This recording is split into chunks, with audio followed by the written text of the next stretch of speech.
how to grow and scale your business and let go of what is no longer serving you.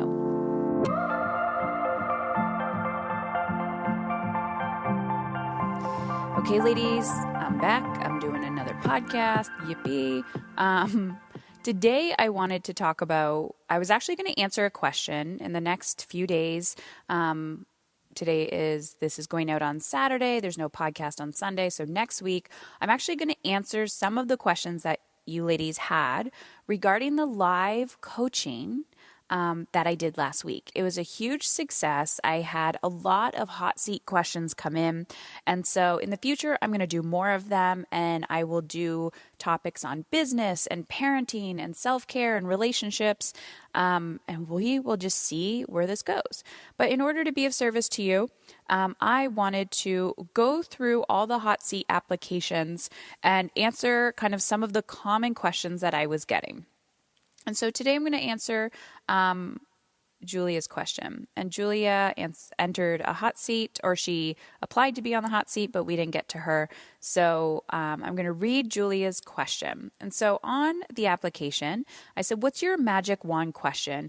If the world was perfect and money, time, fear did not hold you back, what would you be doing differently? Let it all out. Let me know personally and professionally. And Julia said, I'd be scaling my business. I wouldn't be afraid. I wouldn't let things that people have said to me in the past limit my confidence to grow. I'd have employees, people who care about me and who I care about professionally. I would have them work for me, and we would be respected and representing the brand. I'd be able to harness my business sense and apply it to my personal life and live like I want. I'd lose weight. I'd be an example for my children. I wouldn't be imposing some of the beliefs I have that are wrong on my children. And so when we asked Julia on the application, like, what's the current challenge? What do you want to work through? Letting go of the past. I had a boss who manipulated me by saying negative things. He meant to hit my triggers so that I would need his professional input and guidance. He promoted me to president and then wanted me to pay to buy his business.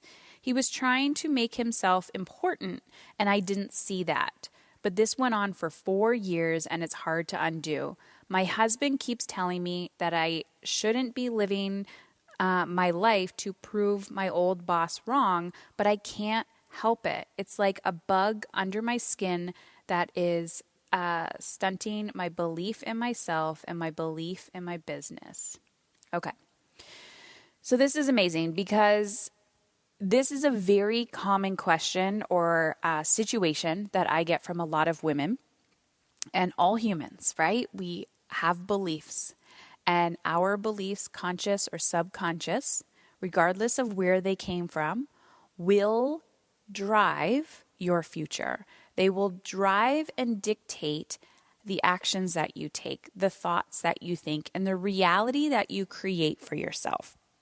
So too often when it comes to business, because that's what we're focused on, women in business, if you have a belief that you cannot be successful without burning out, if you cannot be successful or reach your goals without neglecting your family, and if you cannot get to where you want to be without go, hustle mentality, then you're not going to get there. And what you're going to do, if you're like, I have to work really hard to quote unquote be successful, then you're going to work really, really hard.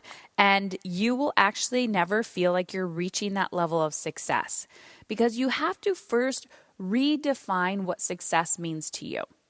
Okay? So all of the beliefs that we have, we've picked up from somebody else. Literally. Every belief that you have, the sky is blue. Like, who told you the sky was blue? Who, said to you, that color is blue? What if that color was purple to you? What if it was a different shade of green? My point is, everything that we believe has come from somebody telling us that we should believe it. And this is human nature. This is how we are designed so that we can keep people in order and we can educate people. But the thing is, it's a slippery slope because if it's not done properly, of course, you can do more harm than good. And people have their best intentions in mind, and there's a lot of unconscious people out there. And so they tell you one thing, like, you got to work really hard, you got to hustle, you got to grind, sleep is for sissies.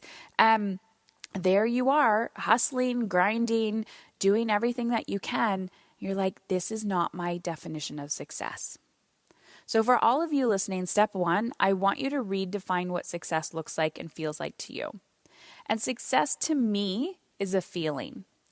When I feel in alignment, when I feel good, when I feel energized, when I feel on fire, when I feel like I can take a deep inhale and exhale because my finances are taken care of and I know I have, a big, like an abundance of it. But not only that, I'm like, I'm good. I can rest. This is my definition of success in my business. When I'm making an impact, my clients are great. But if your definition of success is $1 million and you, or $10 million or whatever, and you will not stop until you achieve that goal and you are so laser focused on the end result, or I will be successful when, right?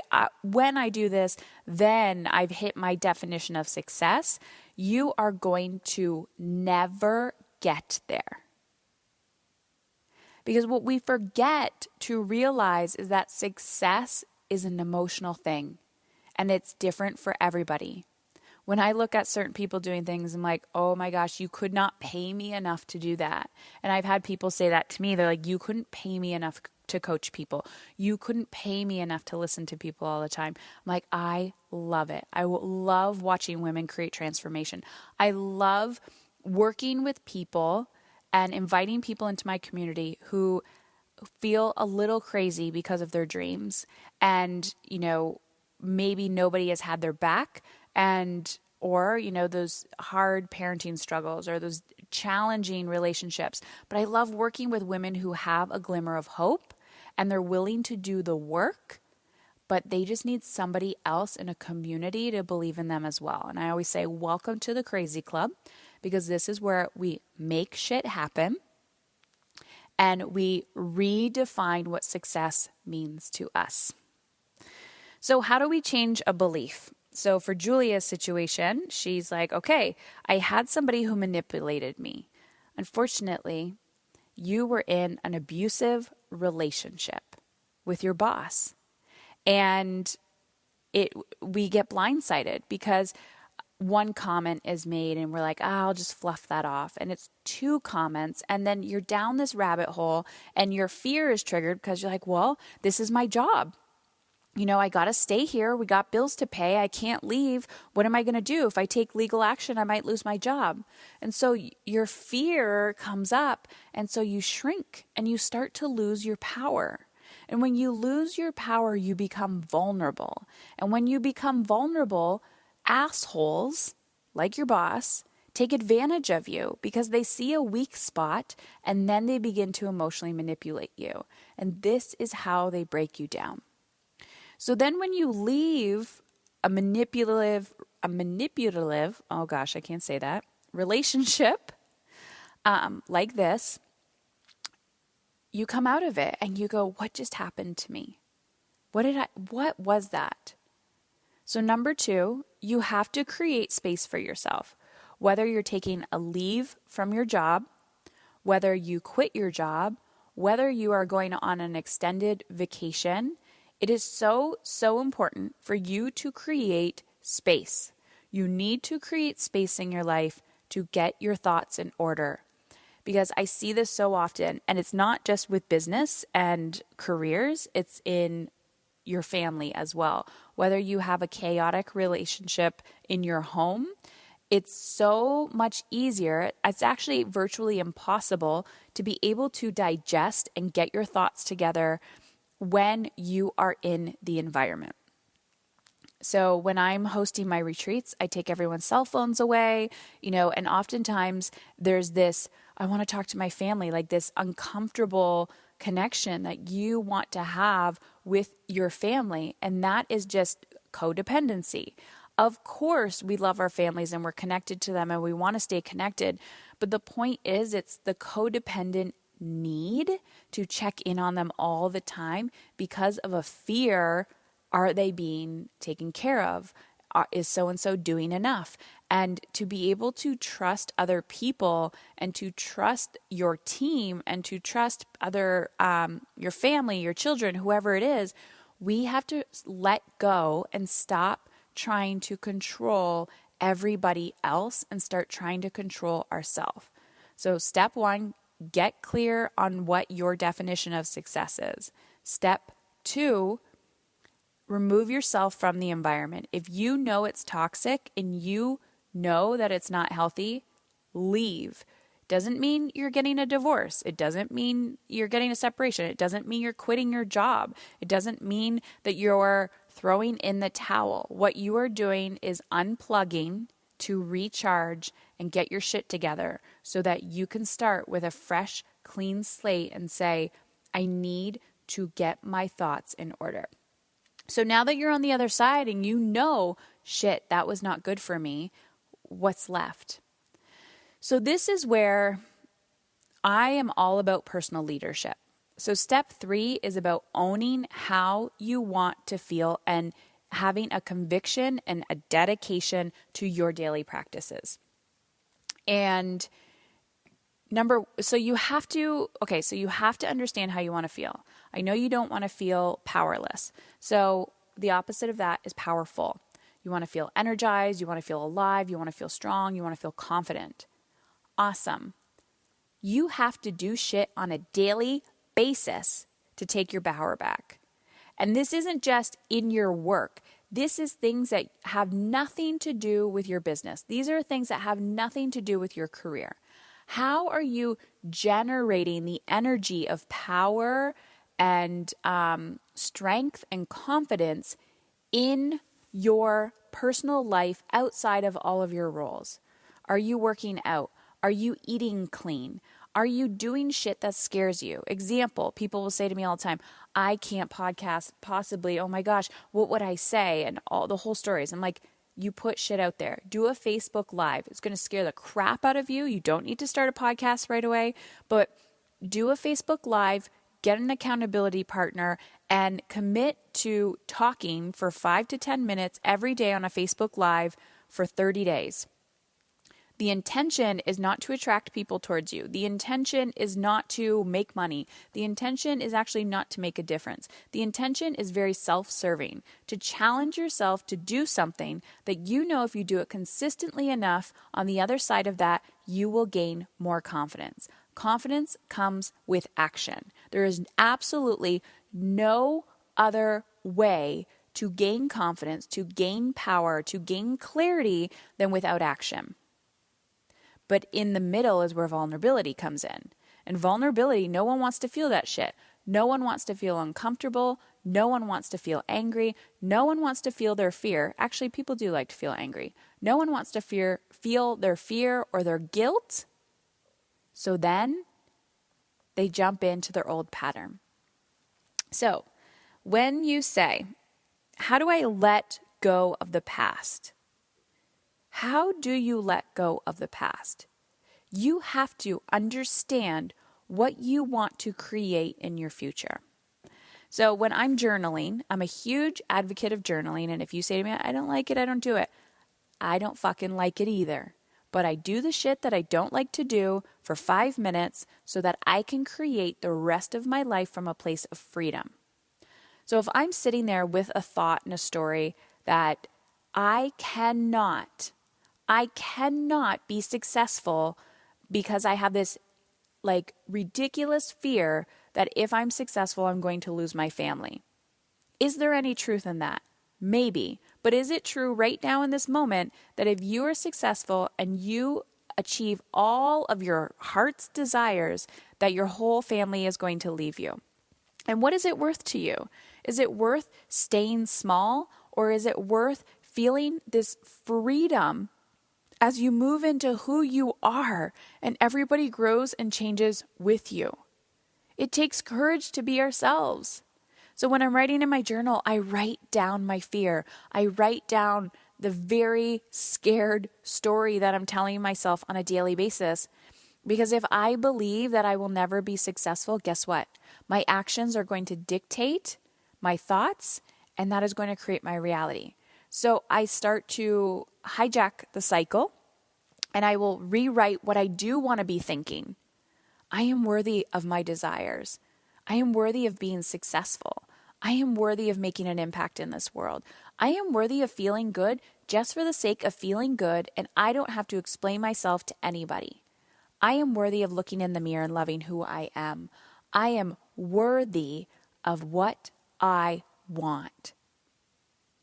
When you declare that, and you can start in your journal, when you declare that and you start to step into that space and you go, yeah, I am worthy of this.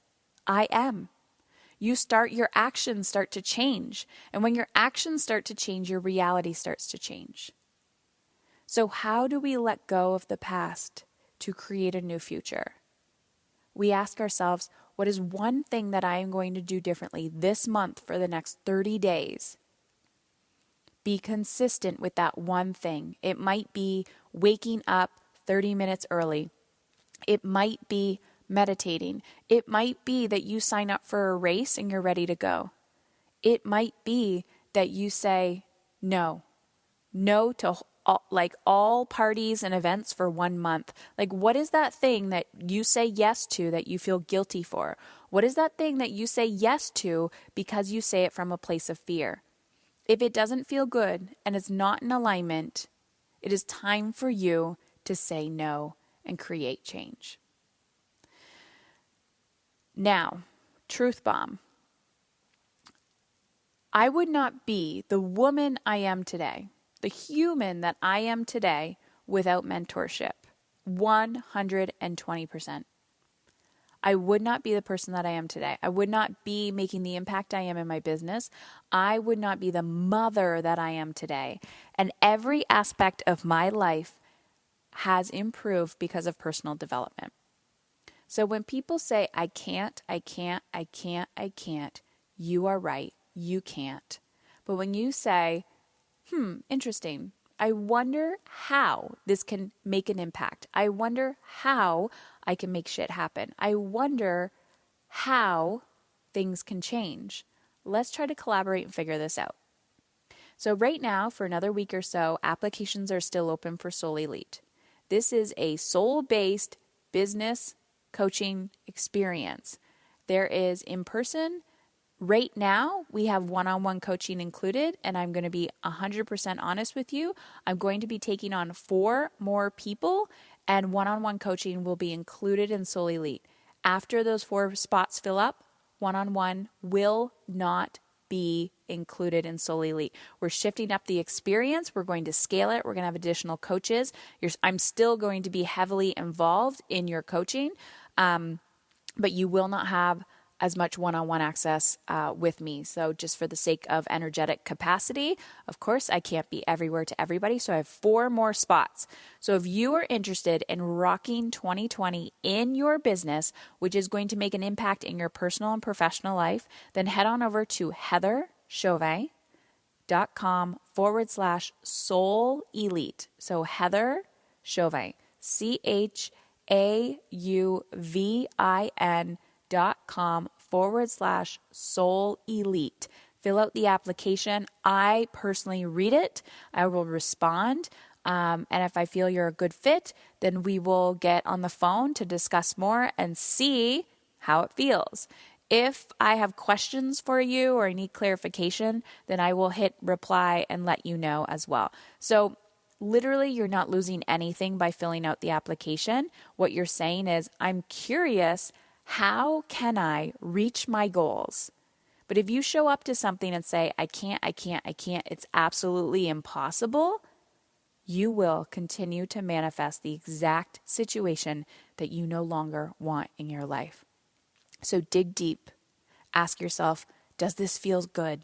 If money and fear and time were not holding me back, would I want to engage in this experience and opportunity? And if the answer is yes, your next step is to fill out the application at heatherchauvin.com/soul elite. You are the foundation of your life.